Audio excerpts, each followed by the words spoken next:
इस वक्त आपको सीधी तस्वीरें दिखाते हैं। छत्तीसगढ़ विधानसभा का आज से सत्र शुरू होना है।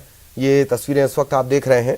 हालांकि शुरुआत में उन साथियों को याद करने की परंपरा है जो पूर्व साथी साथ छोड़ गए, जिनका निधन हो गया।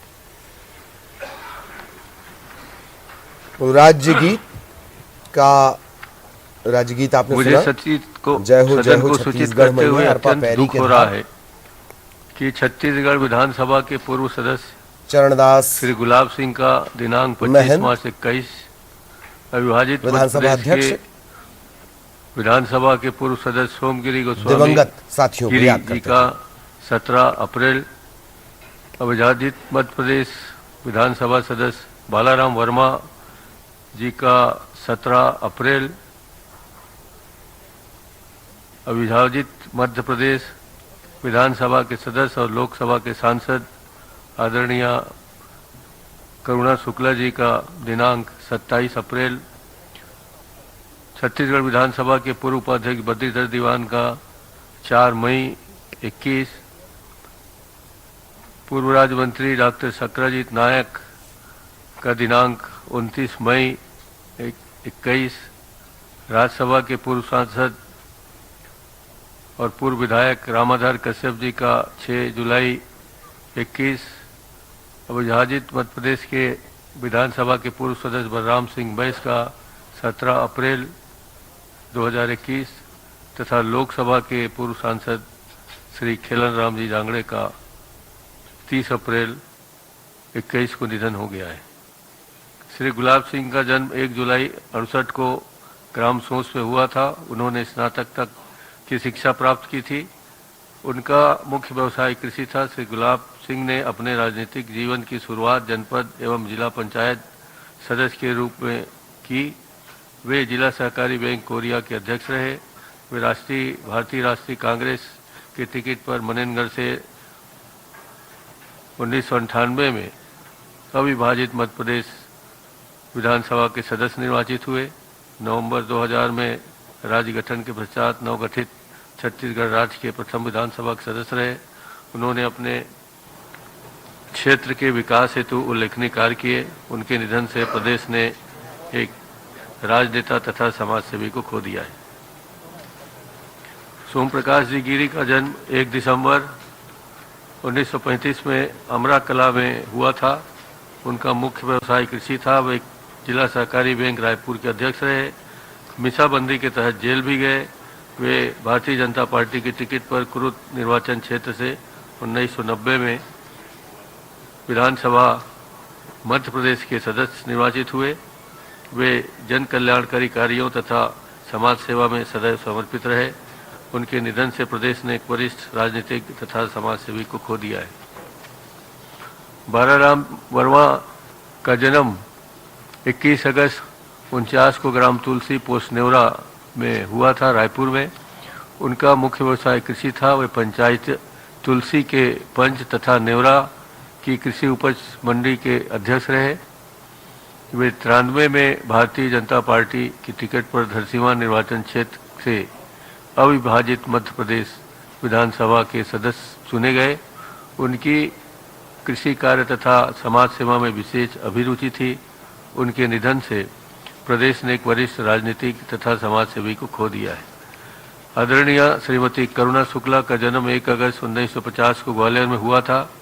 श्रीमती करुणा शुक्ला ने MA तक की शिक्षा प्राप्त की थी।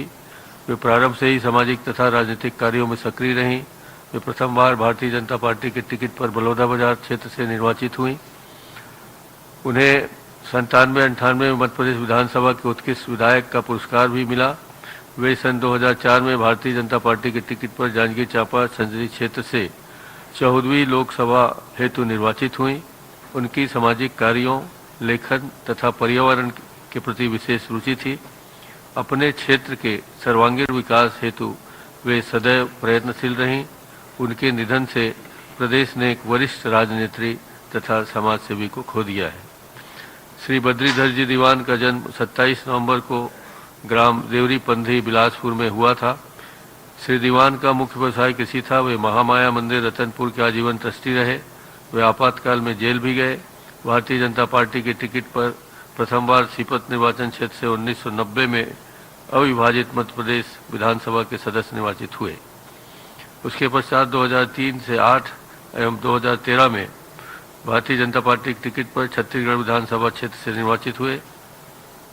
वे छत्तीसगढ़ विधानसभा की अनेक समितियों के सभापति तथा सदस्य रहे। उन्होंने द्वितीय तथा चतुर्थ विधानसभा में उपाध्यक्ष का पद का दायित्व ही संभाला। उनकी समाज सेवा तथा धार्मिक ग्रंथों को पढ़ने में विशेष अभिरुचि थी। उनके निधन से प्रदेश ने एक वरिष्ठ राजनीतिज्ञ एवं समाज सेवी को खो दिया है। डॉक्टर सक्राजीत नायक का जन्म 25 मई 46 को नवापाली बरमकिला रायगढ़ में हुआ था। डॉक्टर नायक कृषि के कीट विज्ञान में पीएचडी की उपाधि प्राप्त की थी।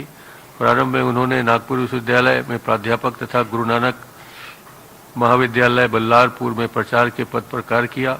पश्चात सेवा से त्याग पत्र देकर कृषि तथा सामाजिक कार्य में सक्रिय रहे।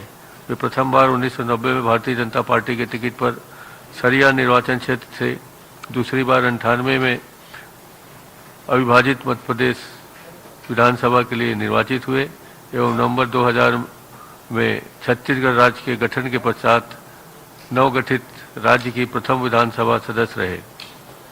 छत्तीसगढ़ शासन में जल संसाधन एवं आयकर विभाग के राज्य मंत्री के पद का दायित्व संभाला। वे भारतीय राष्ट्रीय कांग्रेस पार्टी की टिकट पर रायगढ़ निर्वाचन क्षेत्र से 2003 एवं 2008 में सदस्य चुने गए। छत्तीसगढ़ विधानसभा की विभिन्न समितियों के सदस्य रहे। उन्होंने छत्तीसगढ़ की द्वितीय विधानसभा में वर्ष 7-8 के लिए उत्कृष्ट पुरस्कार भी प्राप्त किया। वे अपने क्षेत्र के विकास हेतु सदैव तत्पर रहे। उनके निधन से प्रदेश ने एक वरिष्ठ राजनीतिज्ञ तथा कृषि विशेषज्ञ को खो दिया है। आदरणीय रामाधार कश्यप जी का जन्म 26 नवंबर 36 को ग्राम चोरभट्टी तहसील पामगढ़ जिला जांजगीर चांपा में हुआ। श्री कश्यप ने LLB तक शिक्षा प्राप्त की। उनका मुख्य व्यवसाय कृषि था। वे प्रारंभ से ही सामाजिक तथा राजनीतिक कार्यों में सक्रिय रहे। छत्तीसगढ़ को पृथक राज्य बनाने में उनकी विशेष भूमिका रही। 2002 के कांग्रेस पार्टी के राज्यसभा के सदस्य के रूप में निर्वाचित हुए। 2003 में भारतीय राष्ट्रीय कांग्रेस टिकट पर अकलतरा निर्वाचन क्षेत्र से छत्तीसगढ़ में द्वितीय विधानसभा क्षेत्र के सदस्य निर्वाचित हुए किंतु उन्होंने विधानसभा पद से त्यागपत्र दे दिया। वे छत्तीसगढ़ पिछड़ा वर्ग सलाहकार मंडल के सदस्य रहे। वे अपने क्षेत्र में सर्वांगीण विकास के लिए सदैव सक्रिय एवं तत्पर रहे। उनके निधन से प्रदेश ने एक वरिष्ठ राजनीतिक तथा समाज सेवी को खो दिया है। श्री बलराम सिंह बैस का जन्म 16 फरवरी 1944 को करकड़ा जिला कबीरधाम में हुआ था। उनका मुख्य व्यवसाय कृषि था। वे भारतीय राष्ट्रीय कांग्रेस के टिकट पर वीरेंद्र नगर निर्वाचन क्षेत्र से क्रमशः 77, 80 और 85 में अविभाजित मध्य प्रदेश विधानसभा के सदस्य निर्वाचित हुए।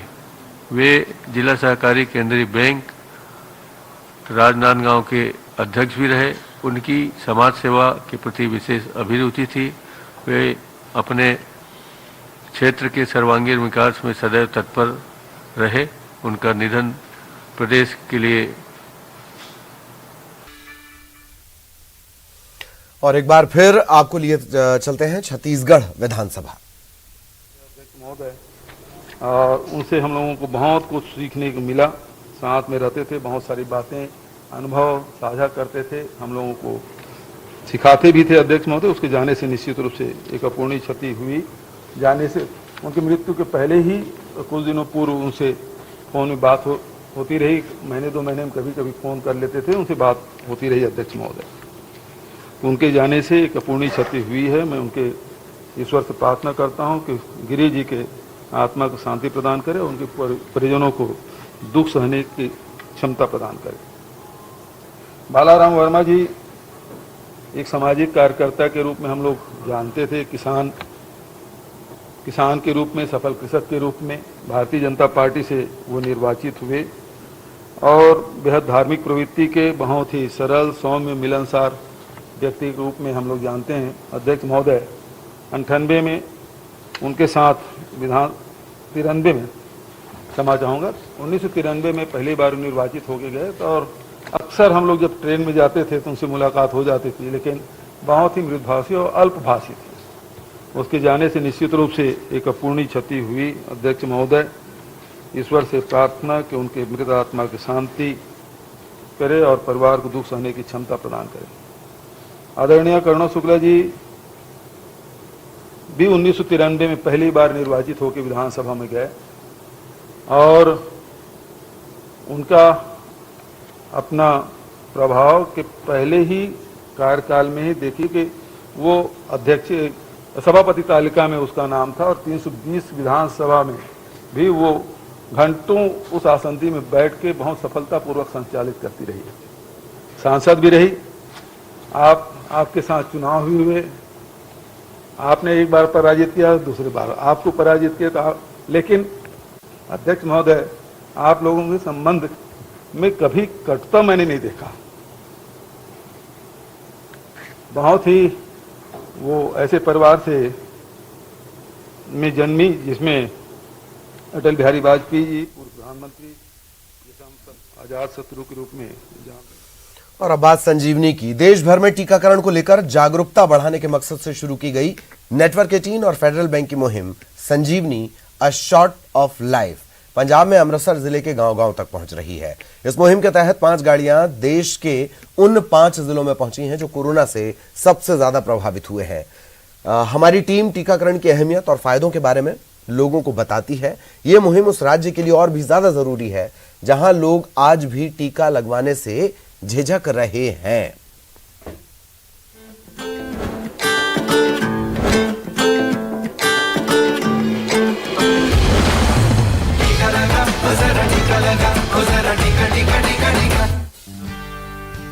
कोरोना वायरस से जंग में एक बहुत बड़ा अंतर लाने की कोशिश करती संजीवनी की गाड़ी,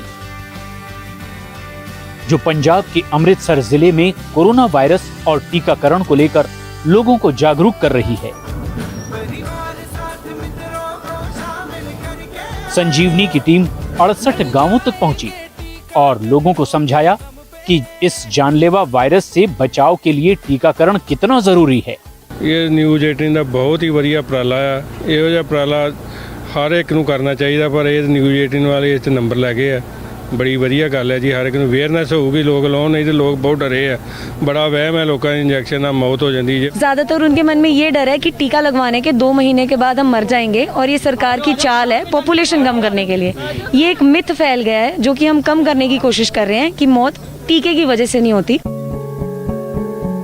टीकाकरण को लेकर डर और झिझक अमृतसर जिले की सबसे बड़ी परेशानी बन चुकी है। स्वास्थ्य विशेषज्ञों का कहना है कि पंजाब में कोरोना से मृत्यु दर 2.7% है, जो देश के किसी भी दूसरे राज्य से बहुत ज्यादा है। लेकिन अब जमीनी स्तर पर संजीवनी की टीम ये कोशिश कर रही है कि सभी भ्रम तोड़े जाएं और सही जानकारी के जरिए लोगों के मन में बैठे डर को खत्म किया जाए। मेरे मन ਦੇ ਵਿੱਚ ਪਹਿਲਾਂ ਵੀ ਕੋਈ ਡਰ ਨਹੀਂ, ਮੈਂ ਵੈਸੇ ਵੀ BSF 'ਚ ਨੌਕਰੀ ਕਰਕੇ ਆਇਆ ਹਾਂ। ਇਹਦੇ ਨਾਲ ਬਹੁਤ ਵਧੀਆ ਫਰਕ ਪਏਗਾ, ਲੋਕਾਂ ਨੂੰ ਜਾਗਰੂਕਤੀ ਪੈਦਾ ਹੋਊਗੀ। ਲੋਕ ਵੈਸੇ ਵੀ ਖਬਰਾਂ ਪੜ੍ਹਦੇ ਆ, ਟੀਵੀ ਦੇਖਦੇ ਆ। ਵੈਨ ਦੇ ਨਾਲ ਹੋਰ ਵੀ ਬੜਾ ਫਰਕ ਪੈ ਜਾਂਦਾ, ਲੋਕਾਂ ਨੂੰ ਪਤਾ ਲੱਗਦਾ ਵਾ ਕਿ ਹਾਂ ਵੀ ਵਾਕਿਆ ਹੀ ਜਿਹੜੇ ਗਵਰਨमेंट ਕੋਈ ਕਰ ਰਹੀ ਹੈ ਇਹਦਾ ਕੋਈ भलाई है, कोई फायदा ही है। हमें कई गाँव से कॉल्स भी आते हैं कि आप दोबारा आए, आप जब आए थे हमारी डोजेस खत्म हो गई थी। और वो लोग भी कहते हैं आप हमारे घर पे विजिट करें, आप हमारे पास आएँ, हमें समझाएं, हमारे जो डर हैं, डाउट्स हैं वो खत्म करें, ताकि हमारे बड़े जो हैं वो भी टीका लगवाएं।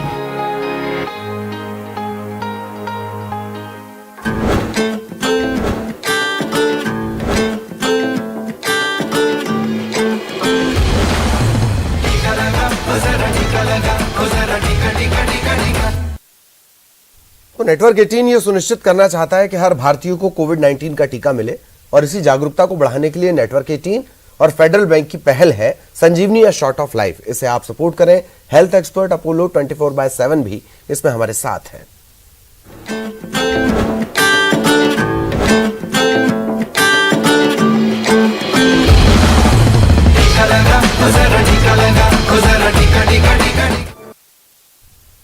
और इसी के साथ इस बुलेटिन में इतना ही। खबरें जारी रहेंगी।